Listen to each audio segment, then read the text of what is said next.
Hello बच्चों, आज हम चर्चा करेंगे जो रेलवे में आ रही है साइंस। वो सभी साइंस से चाहे कोई भी एग्ज़ाम हो रेलवे का, उसमें एनसीईआरटी बेस पे सारे क्वेश्चन आते हैं। तो हम आज स्टार्ट करने जा रहे हैं क्लास 10th का पहला चैप्टर है जो रासायनिक अभिक्रिया और समीकरण। तो हम पहले देखते हैं रासायनिक अभिक्रिया क्या कहलाती है।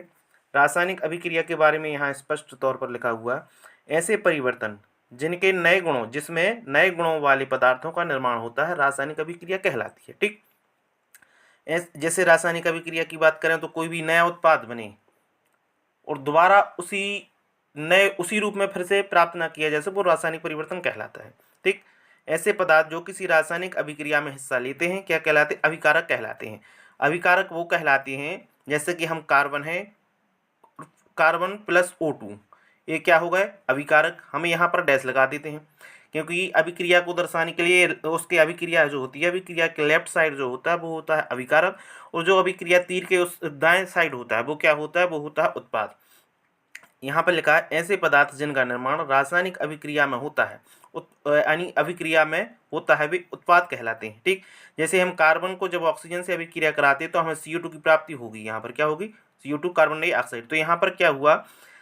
कार्बन प्लस ऑक्सीजन ए हो गए आपके अभिकारक, क्योंकि इन दोनों ने हिस्सा लिया है अभिक्रिया में। तो एक नया उत्पाद बना है, वो क्या है आपका? CO2। ये क्या हो गया आपका?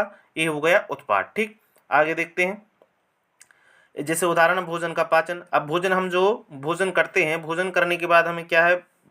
पाचन होता है। पाचन जो यहाँ पर रासायनिक परिवर्तन हुआ क्योंकि हम भोजन को पुनः प्राप्त तो नहीं कर सकते वैसे ही। जैसे श्वसन है, हम ऑक्सीजन लेते हैं। ठीक, लोहे में जंग लगना, लोहे में जब जंग लग जाती है वो भी एक रासायनिक परिवर्तन है। मैग्नीशियम का फीते का जलना, जो मैग्नीशियम है, मैग्नीशियम का फीता क्या करता है? जलता है। तो इसमें ये भी क्या है? आपकी रासायनिक अभिक्रिया है। ठीक है, और दही का बनना, दूध जो फट जाता है तो उसमें दही बनता है, वो भी एक क्या है? एक रासायनिक अभिक्रिया है। ठीक, रासायनिक अभिक्रिया के जो परीक्षण है या अभिक्रिया के जो लक्षण है वो क्या है? ठीक है, उसके बारे में देखेंगे। जो रासायनिक अभिक्रिया होती है, रासायनिक अभिक्रिया में क्या होता है? एक तो अवस्था परिवर्तित हो जाती है। जब रासायनिक अभिक्रिया होती है तो रासायनिक अभिक्रिया में क्या होता है? अवस्था जो हो जाती है वो क्या होती है? अवस्था परिवर्तित होती है। जैसे कि कार्बन में हम ऑक्सीजन जोड़ते हैं या जब हम हाइड्रोजन को ऑक्सीजन से अभिक्रिया कराते हैं तो क्या बनता है? यहाँ पर हमें जल की प्राप्ति हो जाती है। जैसे ये लिखा हाइड्रोजन, हाइड्रोजन को जब हम ऑक्सीजन से अभिक्रिया कराते हैं तो क्या मिलता है? H2O। ठीक, यहाँ पर हमें हाइड्रोजन की प्राप्ति हो जाती है, अर्थात पानी की प्राप्ति होती है जब हम हाइड्रोजन गैस की अभिक्रिया किससे कराते हैं? ऑक्सीजन से कराते हैं। ठीक है, तो हमें क्या होता है? अर्थात अवस्था जो परिवर्तित होती है, सीधी सी बात ये है, अवस्था परिवर्तित हो जाती है। साथ ही साथ क्या हो जाता है? इसमें रंग है, रंग में भी परिवर्तन हो जाता है। जो ताप होता है उसके ताप में भी परिवर्तन होता है, और गैस का उत्सर्जन होता है। ये सारे चारों पॉइंट हैं जो ये क्या है? रासायनिक अभिक्रिया के प्रभाव हैं या इसके जो लक्षण हैं। ठीक, आगे देखते हैं रासायनिक परिवर्तन को प्रदर्शित करना। रासायनिक जो परिवर्तन है वो प्रदर्शित कैसे कर सकते हैं हम? एक तो हम लिख सकते हैं शब्द समीकरण। शब्द समीकरण में किस प्रकार लिख सकते हैं? जैसे कि लिखा है जिंक। शब्द जो समीकरण होता है, शब्द समीकरण को हम कैसे प्रदर्शित करते हैं? जैसे कि यहाँ पर लिखा है जिंक और ये लिखा है सल्फ्यूरिक अम्ल। ये लेफ्ट साइड है अभिक्रिया का। ठीक है, लेफ्ट साइड जो अभिकारक कहलाती है, और जिंक और सल्फ्यूरिक अम्ल क्या है? ये अभिकारक है। इनको जब हम दोनों को आपस में अभिक्रिया कराते हैं तो हमें मिलता है क्या? जिंक सल्फेट बनता है। क्योंकि जिंक सल्फेट यहाँ पर हो गया, जिंक सल्फेट प्लस क्या निकलेगी? यहाँ पर हाइड्रोजन गैस की प्राप्ति होगी।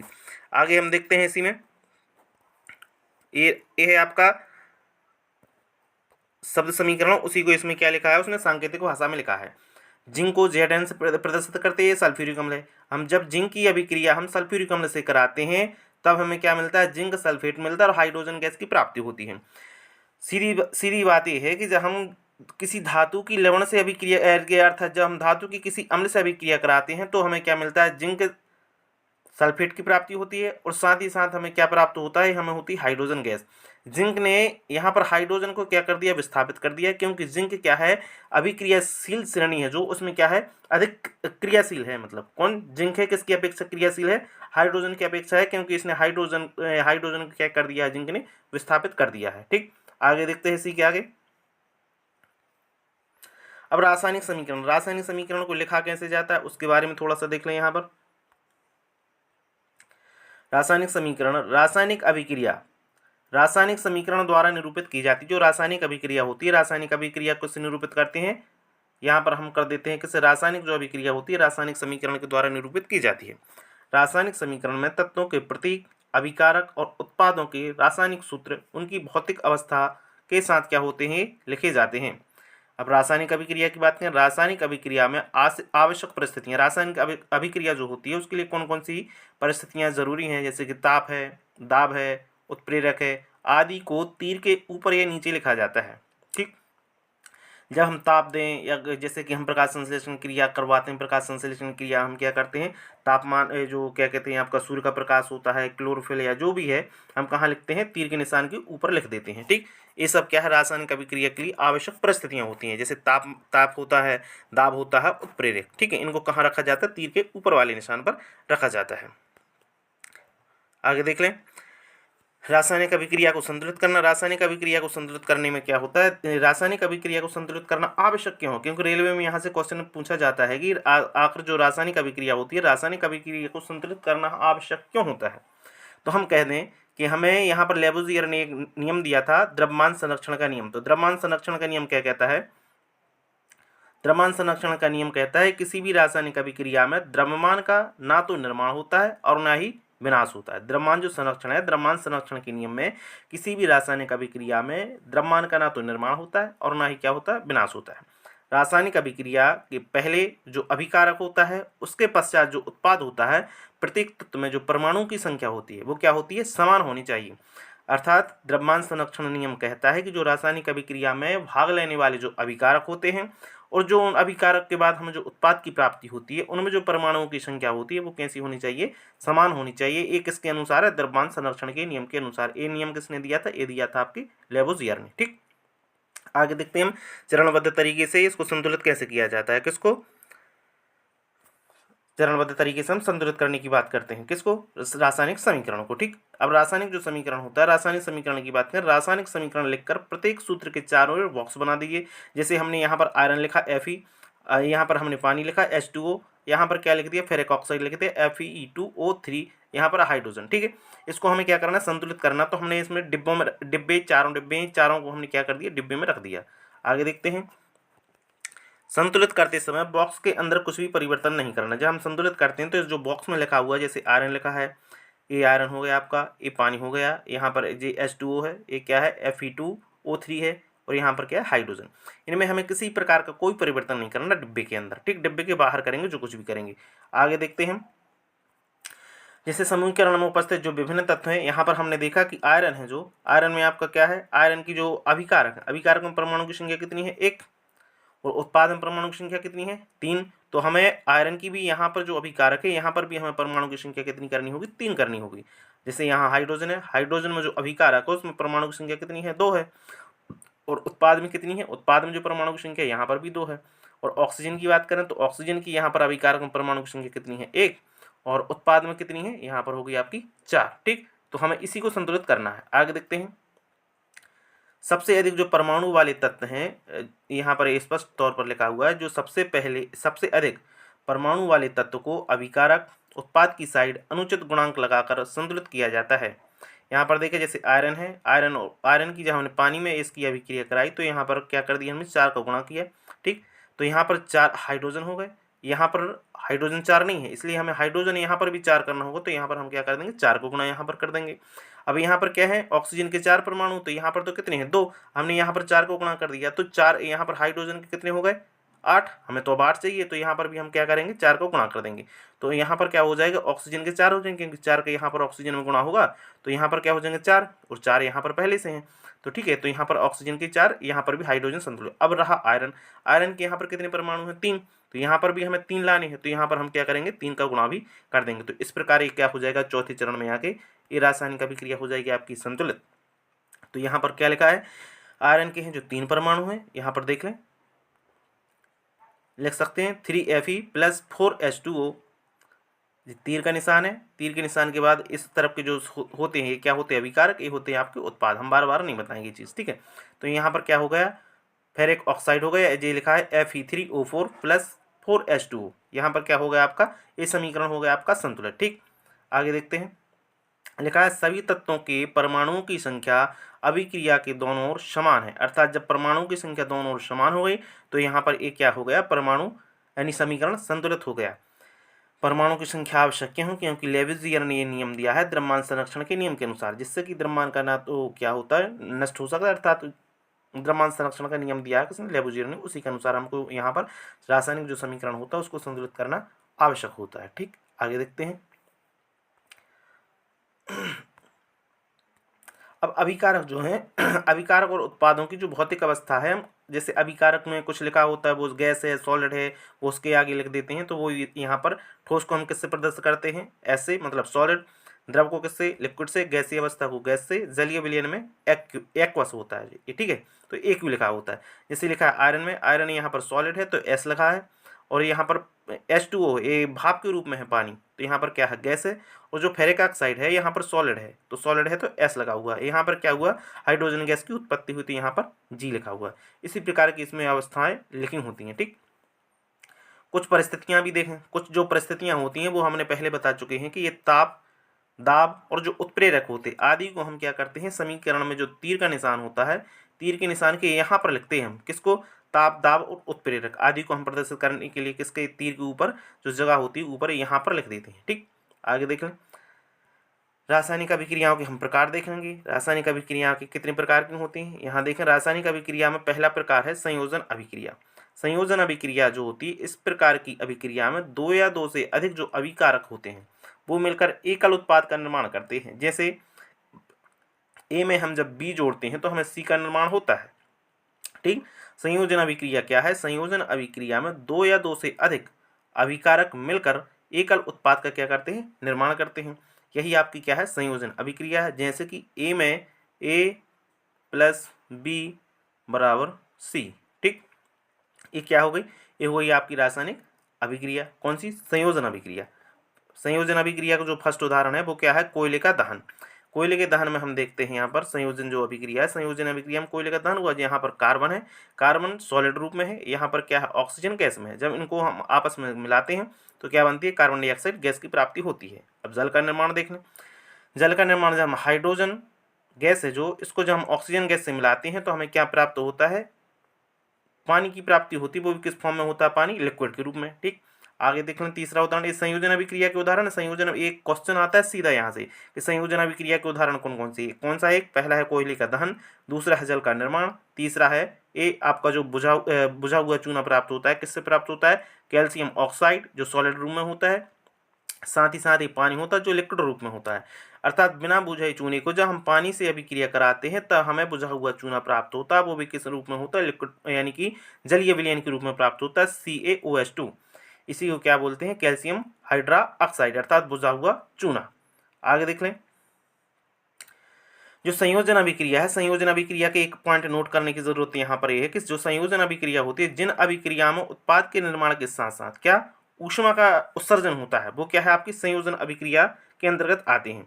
जैसे कि यहाँ पर क्या लिखा है? ऊष्मा निकलना है संयोजन अभिक्रिया के अंतर्गत। कौन कौन सी?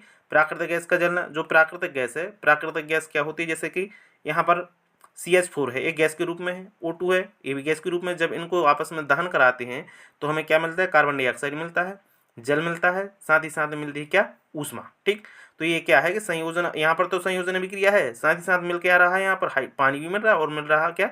ऊष्मा। तो ये संयोजन अभिक्रिया ऊष्मा छिपी अभिक्रिया के अंतर्गत भी आती है। श्वसन अभिक्रिया की बात भी कर लें।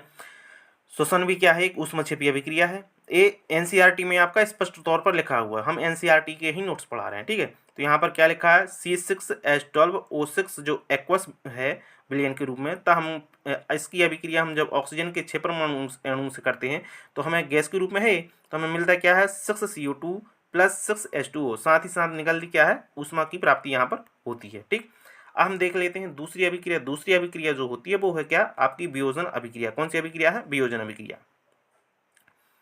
इस अभिक्रिया में एकल जो अभिकारक होता है, अभिकारक क्या करता है? टूट जाता है, टूट करके उससे अधिक उत्पाद का निर्माण करता है। अर्थात जो वियोजन अभिक्रिया होती है, वियोजन अभिक्रिया में एकल अभिकारक टूटकर दो से अधिक उत्पाद का निर्माण करता है। इसको हम क्या कहते हैं? वियोजन अभिक्रिया कहते हैं। जैसे कि अभिकारक क्या है? आपका ए है, इसको जब हम अभिक्रिया कराई तो यहाँ पर ये टूट कर किस में परिवर्तित हो गया? बी और सी में। ये आपकी क्या होगी? वियोजन अभिक्रिया। अब वियोजन अभिक्रिया के भी यहाँ प्रकार दिए गए हैं, क्योंकि वियोजन भी दो तीन प्रकार का होता है। एक कौन सा होता है आपका? ऊष्मीय वियोजन। ऊष्मा के द्वारा जब यानी कि हम उसको किसी भी अभिकारक को तोड़ते हैं तो वह अभिक्रिया उसमें वियोजन कहलाती है। दूसरी होती है प्रकाशीय वियोजन।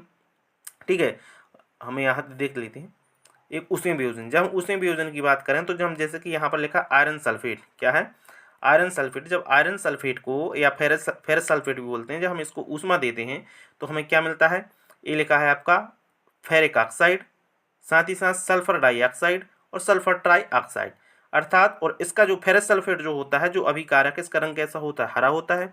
जब हम इसको ऊष्मा देते हैं तो ये फेरिक ऑक्साइड किसके रूप में होता है, ये होता है आपका ठोस रूप में। किस रूप में, ठोस रूप में फेरिक ऑक्साइड। ये सॉल्ट लिखा ना SO2, ये पर क्या है यानी ये क्या है सल्फर डाइऑक्साइड है, सल्फर ट्राइऑक्साइड है। तो यहाँ पर क्या होगा, ये दोनों गैसें प्राप्त होती हैं, ये सल्फर डाइऑक्साइड और सल्फर ट्राइऑक्साइड। फेरिक ऑक्साइड जो होता है, फेरिक ऑक्साइड ए वाला है, ठीक है, ये फेरिक ऑक्साइड। तो इसका रंग क्या हो जाता है, भूरा हो जाता है, वो भी लाल रंग का, भूरा लाल रंग का हो जाता है। अर्थात सीधी सी बात की जाए, जब फेरस सल्फेट को हम ऊष्मा के द्वारा ताप देते हैं तो हम वियोजन करते हैं, तो वियोजन की अभिक्रिया होती है। तो वियोजन होने के बाद ये किस किस में टूटता है, ये टूटता है आपका फेरिक ऑक्साइड में जो लाल भूरे रंग का होता है। और दूसरी दो गैसें निकलती हैं, कौन कौन सी, एक सल्फर डाइऑक्साइड और दूसरी क्या, सल्फर ट्राइऑक्साइड। ठीक, यहाँ पर आगे देखें, दूसरा इसी का उदाहरण है वियोजन अभिक्रिया का कैल्शियम कार्बोनेट। जब कैल्शियम कार्बोनेट जिसे हम चूना का पत्थर कहते हैं, सॉलिड होता है, ठोस अवस्था में, जब हम इसमें ऊष्मा देते हैं तो क्या होता है, कैल्शियम ऑक्साइड में टूटता है, CaO। ठीक, बिना बुझा चूना कहा जाता है जिसे। जब हम पानी से बुझा देते हैं तो क्या हो जाता है, ये हो जाता है CaOH2। ठीक, ये हो जाता है आपका किस, बुझा हुआ चूना कहलाता है। यहाँ पर जब हम कैल्शियम कार्बोनेट को, चूना पत्थर को जब हम ऊष्मा देते हैं तो क्या प्राप्त होता है, बिना बुझा चूना, कैल्शियम ऑक्साइड तथा कार्बन डाइऑक्साइड गैस की प्राप्ति होती है। क्या है, वियोजन अभिक्रिया है। आगे देख लें, वैद्युत वियोजन अर्थात जब विद्युत धारा की बात करें, जब विद्युत धारा प्रवाहित कर होने वाला जो वियोजन होता है वो वैद्युत वियोजन कहलाता है। जैसे पानी है, पानी में हम जब विद्युत धारा प्रवाहित करते हैं तब पानी जो होता है H2O किस में टूट जाता है, हाइड्रोजन गैस में, तथा ऑक्सीजन गैस में क्या हो जाता है, टूट जाता है, कौन, पानी। तो ये है विद्युत धारा के द्वारा वियोजन की अभिक्रिया। एक ही मात्र उदाहरण है इसका, ये अभिक्रिया दी हुई है, हम इसको भी देख लेते हैं।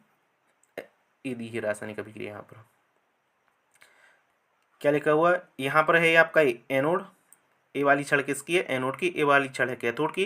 कैथोड पर यहाँ पर देखना, कैथोड पर क्या होती है, यहाँ पर हाइड्रोजन गैस की प्राप्ति होती है। जब हम क्या करते हैं, ऊष्मीय वियोजन से अभिक्रिया कराते हैं पानी को तोड़ने के लिए। ठीक है, तो ये अपघटन अभिक्रिया है। यहाँ पर हम जो वियोजन अभिक्रिया है, यहाँ पर जो एनोड है, एनोड पर कौन सी रॉड है, ग्रेफाइट की रॉड। ये यहाँ पर देखना है, जब यहाँ पर क्वेश्चन बनेगा कि जब हम उसमें वियोजन के द्वारा, यानी कि जब हम क्या करते हैं विद्युत अपघटन के द्वारा जब पानी को तोड़ते हैं तो पानी पे यानी कि जो हाइड्रोजन गैस है वो किस पर निकलती है, कैथोड पर। और साथ ही साथ एनोड पर कौन सी गैस निकलती है, एनोड पर निकलती है आपकी क्या, ऑक्सीजन, एनोड छड़ पर। और एनोड जो छड़ होती है वो किसकी बनी होती है, ग्रेफाइट की। यहाँ पर ये चीज़ें हमें देखनी है। ठीक है, ये हो गई आपकी क्या, विद्युत अपघटन अभिक्रिया। आगे देखते हैं, अब एक अभिक्रिया होती है प्रकाश वियोजन अभिक्रिया। प्रकाश वियोजन अभिक्रिया भी देख लेते हैं। जब सूर्य के प्रकाश की बात करें, सूर्य के प्रकाश की उपस्थिति में होने वाला जो वियोजन होता है वो क्या कहलाता, क्या कहलाता है, प्रकाशीय वियोजन कहलाता है। जैसे हम सिल्वर क्लोराइड है, सिल्वर क्लोराइड जो ठोस रूप में होता है, इसको सूर्य के प्रकाश में हम क्या करते हैं, रख देते हैं, सूर्य के प्रकाश में रख देते हैं, तो ये सिल्वर क्लोराइड है, सिल्वर तथा क्लोरीन गैस में क्या हो जाता है, वियोजित हो जाता है, अर्थात टूट जाता है।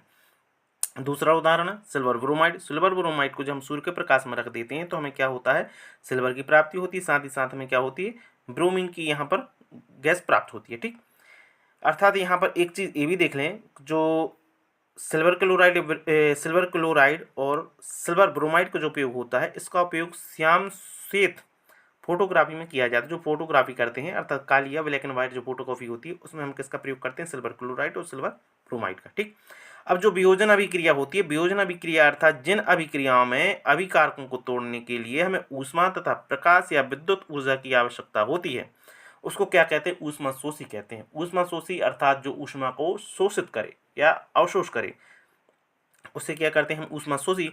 अर्थात जो वियोजन अभिक्रिया है, उस अभिक्रिया में हम जब अभिकारकों को तोड़ते हैं तो हमें ऊष्मा की आवश्यकता होती है, अभी हमने पढ़ा है।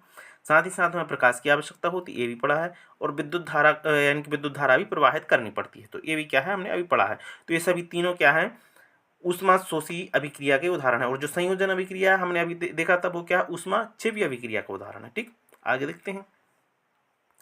अब विस्थापन अभिक्रिया देख लें। कौन सी अभिक्रिया? विस्थापन अभिक्रिया। विस्थापन अभिक्रिया जो होती है, इस अभिक्रिया में अधिक क्रियाशील तत्व कम क्रियाशील तत्व को उसके योग से क्या कर देते हैं, विस्थापित कर देते हैं। जैसे यहाँ पर क्या लिखा है, आयरन है।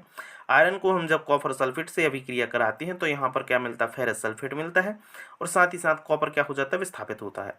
यहाँ पर आपने देखा होगा अभिक्रिया यानी अभिक्रियाशील श्रेणी, अभिक्रियाशील जो श्रेणी होती है उसमें हम देखते हैं पोटेशियम, कैल्शियम, ये सब क्या है, अधिक अभिक्रियाशील तत्व हैं। ठीक, आगे देख लें। ये हो गई आपकी कौन सी, विस्थापन अभिक्रिया। विस्थापन अभिक्रिया की बात करें, विस्थापन अभिक्रिया में एक अभिकारक जो होता है, कौन सा, एक अभिकारक अधिक क्रियाशील तत्व कम क्रियाशील तत्व को उसके योग से क्या कर देता है, विस्थापित कर देता है। तो यही आपकी क्या है, विस्थापन अभिक्रिया है।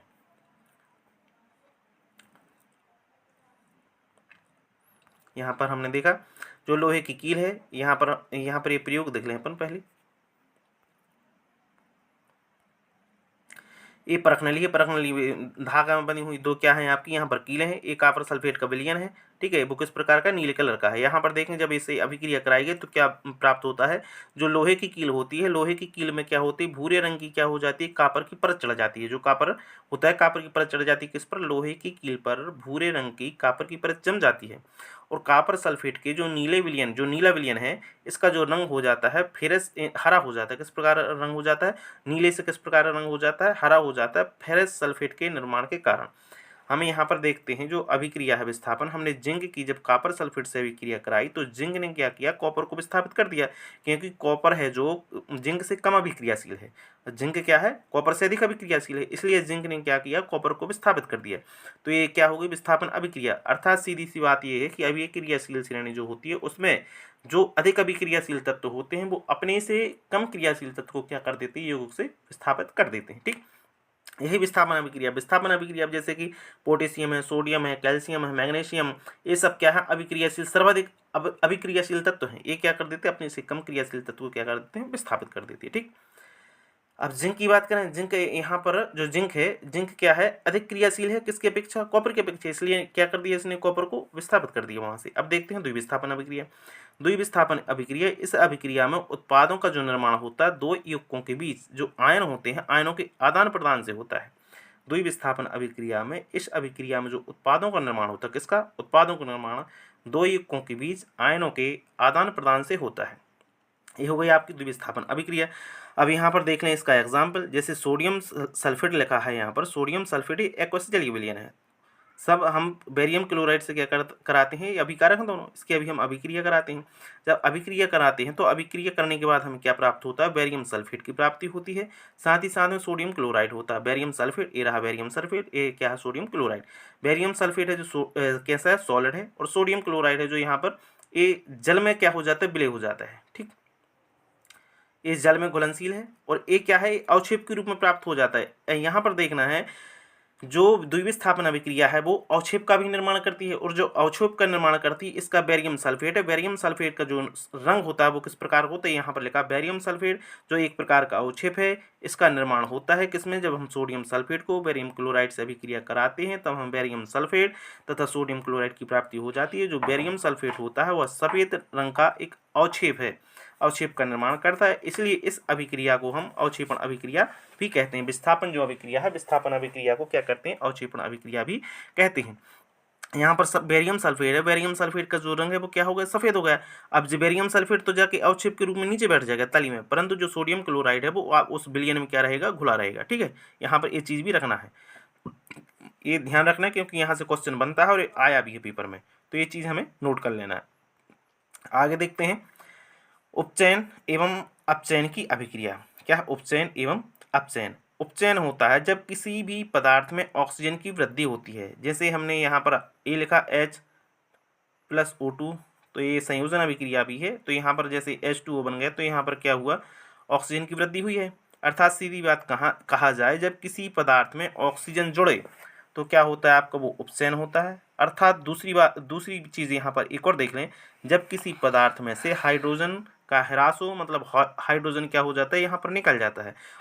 हाइड्रोजन निकले, ऑक्सीजन जुड़े, वो क्या कहलाएगा आपका उपचयन। क्या कहलाएगा? उपचयन। जैसे कि एग्जाम्पल में लिखा है, कार्बन को जब हम ऑक्सीजन के साथ अभिक्रिया कराते हैं तो हमें कार्बन डाइऑक्साइड की प्राप्ति होती है। ठीक, किसकी प्राप्ति होती है? कार्बन डाइऑक्साइड की। अब यहाँ पर कॉपर है, कॉपर को जब हम ऑक्सीजन से अभिक्रिया कराते हैं तो क्या होता है? Copper oxide. अर्थात यहाँ पर कॉपर का ऑक्सीकरण हुआ है। ऑक्सीकरण का मतलब उपचयन हुआ, उपचयन का मतलब यहाँ पर ऑक्सीजन की वृद्धि हुई है और हाइड्रोजन क्या हुई है? कमी हुई है। ये क्या है? उपचयन अभिक्रिया। जैसे कि यहाँ पर कॉपर ऑक्साइड है, कॉपर ऑक्साइड में जब हम हाइड्रोजन गैस डालते हैं तो यानी कि करते हैं तो यहाँ पर हीट के माध्यम से हमें कॉपर तथा पानी की क्या होती है? प्राप्ति यहाँ पर होती है। तो क्या कॉपर क्या है? कॉपर के यहाँ पर हुआ है क्या? उपचयन हुआ है। ठीक है, और हाइड्रोजन नहीं, यहाँ पर क्या हुआ? कार्बन का हुआ है आपका अपचयन तथा हाइड्रोजन का हुआ है क्या? उपचयन। हाइड्रोजन का उपचयन इसलिए क्योंकि इसमें ऑक्सीजन गैस जुड़ चुकी है। ठीक, आगे देख लेते हैं इसी में हम अपचयन। अपचयन का मतलब क्या है? जब किसी पदार्थ में ऑक्सीजन का क्या होता है? ह्रास होता है, ऑक्सीजन की कमी होती है, अर्थात हाइड्रोजन की क्या हो जाए? वृद्धि। जब स्वाभाविक सी बात है, अपचयन अभिक्रिया वो कहलाती है जब क्या करते हैं, जब ऑक्सीजन तो वहां से निकलती है, साथ ही साथ में उसमें क्या होती है? हाइड्रोजन जुड़ जाती है, तो हम इसको क्या कहते हैं? अपचयन अभिक्रिया कहते हैं। यहाँ पर देख लें एग्जाम्पल, जैसे कॉपर ऑक्साइड है, जब हम हाइड्रोजन से क्या करते हैं? अभिक्रिया कराते हैं ऊष्मा के माध्यम से, तो हमें क्या मिलता है? कॉपर मिलता है तथा पानी मिलता है। यहाँ पर कॉपर ऑक्साइड है, कॉपर ऑक्साइड का अपचयन हुआ है, अर्थात अपचयन का मतलब यहाँ पर ऑक्सीजन का ह्रास हुआ, ऑक्सीजन घटी है, ऑक्सीजन घटी है तो यहाँ पर क्या बचा है? कॉपर। ठीक, और यहाँ पर देख रहे हैं हाइड्रोजन, हाइड्रोजन का हुआ उपचयन, मतलब यहाँ पर हाइड्रोजन की वृद्धि, हाइड्रोजन में ऑक्सीजन की वृद्धि हुई है, तो ये हो गया क्या आपका? पानी। तो ये क्या हो गया आपका? उपचयन, और यहाँ पर क्या हो गया आपका? अपचयन। आगे देख लें, जो रासायनिक अभिक्रिया है, जो उपचयन अपचयन की अभिक्रिया है, इस अभिक्रिया में कॉपर ऑक्साइड कॉपर में अपचयित हो जाता है, हाइड्रोजन उपचयित होकर, हाइड्रोजन है जो उपचयित होकर जल बना देता है। ठीक है, और इस अभिक्रिया में जो अपचयन और उपचयन दोनों हो रहे हैं, जब किसी अभिक्रिया में उपचयन, उपचयन मतलब क्या? ऑक्सीजन का जुड़ना, अपचयन मतलब ऑक्सीजन का हटना, जब दोनों अभिक्रियाएं आपस में एक साथ हों तब ऐसी अभिक्रिया को हम रेडॉक्स अभिक्रिया कहते हैं। क्या कहते हैं? रेडॉक्स अभिक्रिया। ठीक, यहाँ पर हम देख लें, और दैनिक जीवन में उपचयन की जो अभिक्रियाओं के प्रभाव हैं उसके प्रभाव भी देख लें क्या क्या होता है। उपचयन मतलब ऑक्सीकरण की अभिक्रिया। ठीक, ऑक्सीकरण अभिक्रिया जैसे होता है, इसके प्रभाव क्या है? एक तो होता है संक्षारण, जब कोई धातु आर्द्रता, अम्ल आदि के संपर्क में आती है। ये अभी 9/2/2026 की जो फर्स्ट शिफ्ट है उसमें क्वेश्चन आया था संक्षारण से संबंधित, तो उसी का इसमें ऑप्शन था, अम्ल था, आर्द्रता था, और एक में क्या था आपका, और दो चार ऑप्शन और थे। वो यहाँ पर एक क्वेश्चन आया था, कौन सा आया था? संक्षारण, जब कोई धातु आर्द्रता, अम्ल आदि के संपर्क में आती है, जिससे कि धातु की जो ऊपरी परत होती है वो क्या हो जाती है? कमजोर हो जाती है, इसी और क्या हो जाती है? संक्षारित हो जाती है, मतलब नुकसान हो जाता है, खराब हो जाती है वो चीज़। ठीक है, ये संक्षारण कहलाता है। यहाँ पर देख लें, लोहे की वस्तुओं पर जंग का लगना संक्षारण के एग्जाम्पल हैं। क्या है? लोहे की वस्तुओं पर जंग का लगना, चांदी के ऊपर काली परत का जमना, तांबे के ऊपर हरी परत का चढ़ना, ये संक्षारण के क्या है? उदाहरण है। किसके उदाहरण है? संक्षारण के। कौन कौन से? जो लोहे की वस्तुएं होती हैं उन पर क्या लगना? जंग लगना, चांदी के ऊपर काली परत चढ़ जाना, तांबे के ऊपर हरी परत चढ़ना, साथ ही साथ क्या होता है यहाँ पर? ये सब संक्षारण के उदाहरण है। ठीक, यत्स लेपन की बात करें, यत्स लेपन में क्या होता है? विद्युत लेपन पेंट करके संक्षारण से धातुओं को बचाया जा सकता है। जो यह संक्षारण से हम कैसे बचा सकते हैं? यत्स लेपन, विद्युत लेपन, साथ ही साथ हम किसी भी धातु पर क्या करते हैं? पेंट कर दें तो हम क्या करते हैं? उसको धातु को बचा सकते हैं। ठीक, आगे देख लें, विकृत जो गंधिता होती है, विकृत गंधिता क्या कहलाती है? वसायुक्त तेलीय खाद्य सामग्री वायु के संपर्क में आने पर क्या हो जाती हैं? उपचयित हो जाती हैं। उसके बाद उसका जो स्वाद और गंध में जो परिवर्तन होता है उसे विकृत गंधिता कहते हैं। विकृत गंधिता से संबंधित क्वेश्चन आया था 6/2/2026 में, रेलवे की सेकंड शिफ्ट में देख लेना आप, 2 बजे वाली शिफ्ट में, उसमें आया था विकृत गंधिता से संबंधित क्वेश्चन। ठीक, यहाँ पर देखें, ये नाइट्रोजन गैस से संबंधित आया था कि नाइट्रोजन जो पैकेट होते हैं उनमें कौन सी गैस भरी जाती है। जो चिप्स होते हैं या अन्य खाद्य पदार्थ होते हैं, खाद्य पदार्थों को ऑक्सीकरण से बचाने के लिए हम कौन सी गैस यूज करते हैं। एक क्वेश्चन आया था आपका 6/2 को, ये आया था कौन सी शिफ्ट में? सेकंड शिफ्ट में आया था ये वाला क्वेश्चन, तो ये क्वेश्चन यहाँ से आया था। ठीक, यहाँ पर देख लें, विकृत गंधिता जो होती है, विकृत गंधिता के कुछ उपाय भी हैं। विकृत गंधिता हम यहाँ पर पढ़ चुके, क्या होती है? अर्थात वसायुक्त तेलीय खाद्य सामग्री वायु के संपर्क में आने पर उपचयत हो जाती है। उपचयत का मतलब ऑक्सीजन की वृद्धि हो जाती है, जिसके कारण उसका स्वाद और गंध में क्या हो जाता है, परिवर्तन हो जाता है। इसे क्या कहते हैं, विकृत गंधिता कहते हैं। यहाँ पर देख ले हम कुछ उपाय हैं इसके विकृत गंधिता को कैसे रोक सकते हैं। जो प्रतिऑक्सी कारक का उपयोग करके, प्रतिऑक्सी कारक मतलब जो ऑक्सीजन की अनुपस्थिति वहां पर हो तो हम उसमें क्या करते हैं, विकृत गंधिता को रोका जा सकता है। साथ ही साथ वायु रोधी जो बर्तन होते हैं उनमें खाद्य सामग्री को रखकर, अर्थात जो वायु उन बर्तनों में, ऐसे बर्तनों में यानी कि कोई सामान रखना चाहिए खाद्य पदार्थ को, जिससे कि वहां पर वायु का संपर्क ना हो। साथ ही साथ वायु के स्थान पर नाइट्रोजन गैस भर दें। जब वायु जो चिप्स होते हैं, पैकेट होते हैं, उन पर हम किसका उपयोग कर देते हैं, नाइट्रोजन गैस का यूज करते हैं, किसकी जगह, ऑक्सीजन की जगह। ठीक, साथ ही साथ हम शीतलन के द्वारा या ठंडे क्षेत्र में भी हम इसको रख सकते हैं, जैसे कि एसी या फ्रिज हो गई, नहीं फ्रिज हो गई सॉरी, ठीक है, फ्रिज या रेफ्रिजरेटर। तो हम विकृत गंधिता से यहाँ पर हम इसको बचा सकते हैं। ठीक, यहाँ पर हमारा ये रासायनिक अभिक्रिया और समीकरण होता है चैप्टर समाप्त। कुछ इसके एग्जाम्पल है जो एनसीईआरटी बुक में है, वो एनसीईआरटी बुक हम दूसरी क्लास में इसके एग्जाम्पल जो एनसीईआरटी बुक के हैं वो हम सभी अगली क्लास में कराएंगे। यहाँ पर